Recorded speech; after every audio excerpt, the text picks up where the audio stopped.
कुछ ऐतिहासिक वृत्तांतों के अनुसार खत्री समुदाय की उत्पत्ति क्षत्रियों के एक समूह द्वारा हुआ जो प्राचीन भारत में योद्धा वर्ग थे।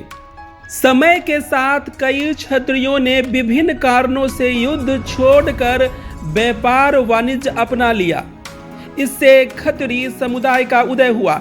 एक अन्य सिद्धांत से पता चलता है कि खत्री समुदाय की उत्पत्ति ब्राह्मणों के एक समूह द्वारा हुआ जो व्यापारी बन गए थे। प्राचीन काल में ब्राह्मण पुरोहित वर्ग थे और वे पारंपरिक रूप से पठन पाठन से जुड़े थे। हालांकि कुछ ब्राह्मण व्यापार और वाणिज्य विशेषकर कपड़ा उद्योग में भी लगे हुए थे। आइए जानते हैं क्या खत्री ब्राह्मण होते हैं, खत्री व्यापारी कैसे बन गए। हेलो दोस्तों, नमस्कार। कास्ट हिस्ट्री में आपका स्वागत है। हम भारतीय जातियों और समाज के गौरवशाली इतिहास को आगे लाने का प्रयास कर रहे हैं। आप हमारे चैनल को जरूर सब्सक्राइब करें और हाँ, बेल आइकन जरूर दबाएं ताकि हमारी हर नई वीडियो की नोटिफिकेशन आप तक। जिस क्षेत्र में खत्री मूल रूप से रहते थे उस पर 1013 ईस्वी तक हिंदू राजाओं का शासन था। क्षेत्र पर मुस्लिम विजय के बाद खत्रियों को कठिनाइयों का सामना करना पड़ा, लेकिन वे दृढ़ता से इस स्थिति का सामना किया।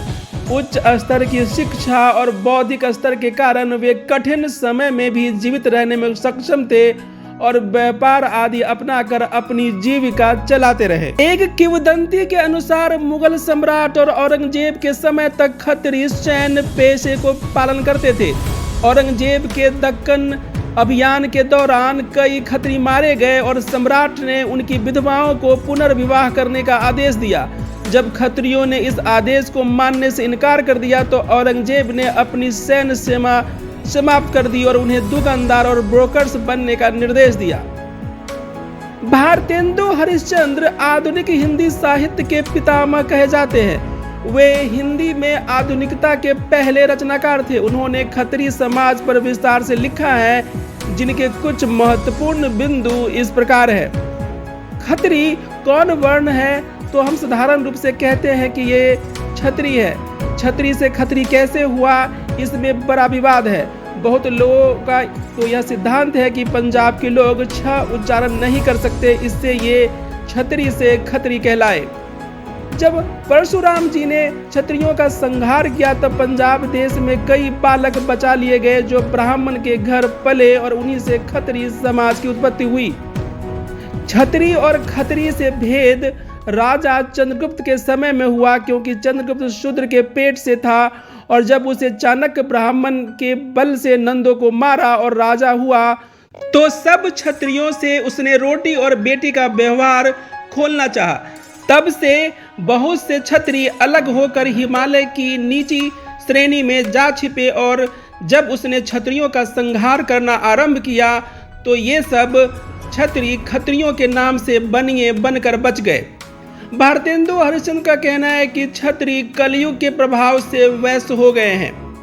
किसी समय सारे भारतवर्ष में जैनों का मत फैल गया था। तब सब वर्ण के लोग जैन हो गए थे, विशेष करके वैश्य और क्षत्रिय। उनमें से जो क्षत्रिय आबू के पहाड़ पर ब्राह्मणों ने संस्कार देकर बनाए वे तो क्षत्रिय हुए और उन लोगों से सैकड़ों वर्ष पीछे जो क्षत्रिय जैन धर्म छोड़कर हिंदू हुए वे खत्री कहलाए। गुरु गोविंद सिंह ने अपने ग्रंथ नाटक के दूसरे, तीसरे, चौथे, पांचवें अध्याय में लिखा है कि सब खत्री मात्र सूर्यवंशी है। राम जी के दो पुत्र लव और कुश ने मद्र देश के राजा की कन्या से विवाह किया और उसी प्रांत में दोनों ने दो नगर बसाए। कुश ने कसूर, लव ने लाहौर। उन दोनों के वंश में कई सौ वर्ष तक लोग राज्य करते चले आए। एक समय में कुश वंश में कालकेतु नाम का राजा हुआ और लव वंश में कालराय।